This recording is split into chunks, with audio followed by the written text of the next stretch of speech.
Because I'm not a bum. These bitches are... Oh. No, you can cuss. Go ahead. No, I know. I just mean, like, I don't want people to come after me. It's a lot of girls that I know and that I love and adore and respect and all that. They go on dates with guys, and I know that if the guy didn't pay for it, they could not pay. And it's my biggest pet peeve because you really never know what's going to happen. True. Like, let's say he did try and pay, and his card repeatedly got declined. Like, in a weird world. Let's say that happened. Yeah. What the fuck are y'all gonna do? True. I mean, okay. Do I agree that certain things happen in life to where if the bill is not being paid and he, for some reason, he didn't plan enough, and then he's actually has no money to pay the bill. Okay, I understand that.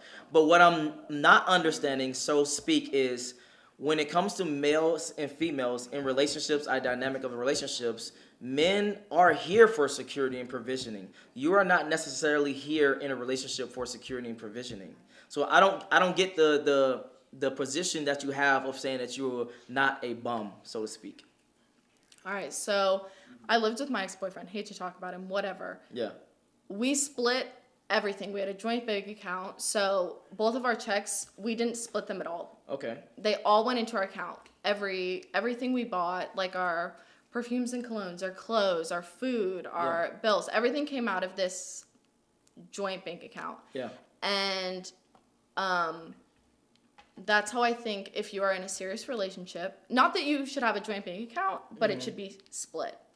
And I think that's solely because there's two people, and not everyone, not like all the time people both have jobs, but like... I disagree. Go ahead. I just don't think that men should pay for everything. And I don't think that... My dad has always told me if you're on a date with a man and he doesn't want to pay or he asks you to split the bill, you should never see him again. And thank you. No, let's pause. Why do you think your dad thinks that way?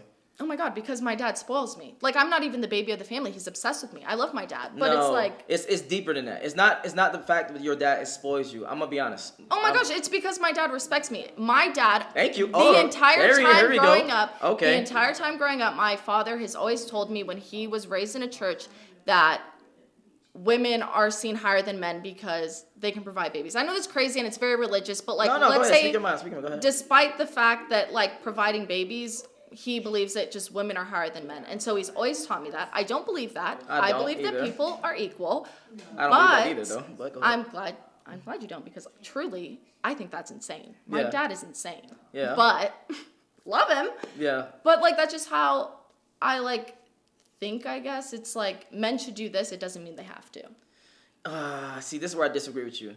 Humans or people in general, right? They are good at certain things, right? So you as a woman, you are born a certain way. Me as a man, I'm born a certain way. Men, are you about to get into gender roles? Because I am. I'll eat you the fuck up. Let's go. Let's go. Okay. Let's go. All right. Men typically, correct me if I'm wrong, are typically bigger and stronger than females. So by that, in it of itself, we are here to protect you to some degree.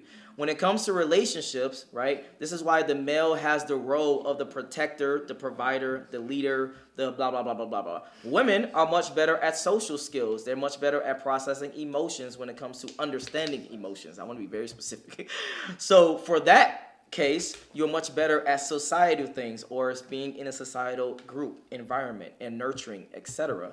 So my question, going back to the original topic of what you just said about dating and being 50-50, etc., I personally don't think, not even personally, but studies have shown that 50-50 relationships do not work because you don't know who necessarily is the leader or who's not the leader in those specific scenarios.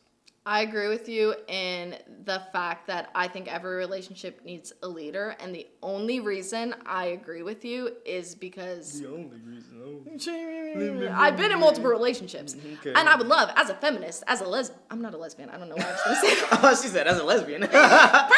Personally, I believe that it would be 50-50, but no, like, being straight up, like, for real, it's never going to be 50-50. I've never paid for anything. I would love to. I've offered a million times, and whenever I offer, I genuinely mean like I'd pay for the whole bill. Yeah. I wouldn't love to, but I would.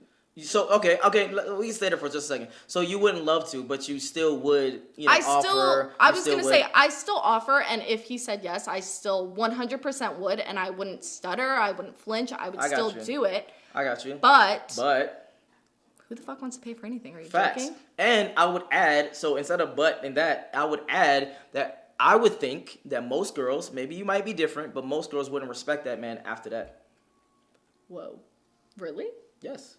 If I ask you out on a date and then I say, hey, let's split the bill, most women would not respect a man that does that. Okay, on the first date, no, never. Never, never, never. If we were on a first date and you asked me to split the bill, I think I would call my dad before I did anything. I'd be like, listen to this. Listen to this. But like the second, no, you would third, say no. fourth, Listen to this bitch ass.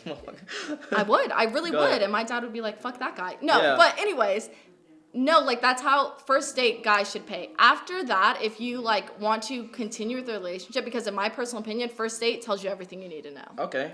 Obviously things come up, but like first date, it's like sets the ground situation. Okay. After that, like second date, you could split it. I wouldn't give a fuck. I wouldn't be like, I'm never talking to you again. I disagree. Like Clearly you disagree because we've been on this question for how fucking long?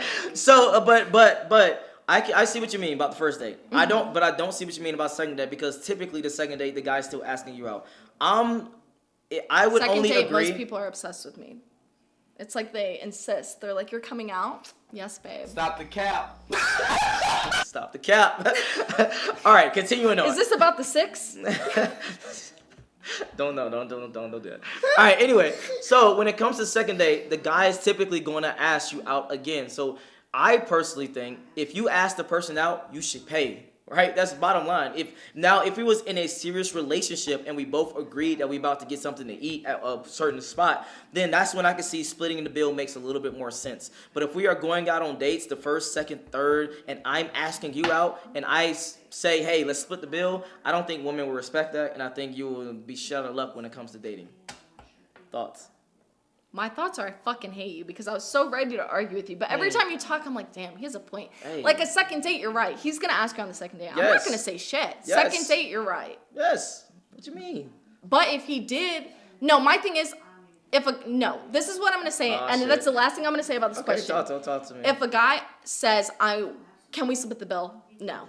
Like, I'm just going to pay for the whole thing just to flex on you and be like, fuck you, I'm never talking to you again. Okay. But if I offered, I would like to split the bill. But if he asked, no matter what date it's on, 6th, Okay. 7th, anything. Yeah. No. But I'm always going to offer because that's the person I am. Okay. And I would prefer if he said yes. But if I'm not offering, don't ask. Okay. Because I'm going to pay for the whole thing and flex on your ass. Okay. Exactly. Now, what are some other signs? Going back to the original question, what are some other signs that women belong in the streets, or you don't have any? Because then I'm gonna answer.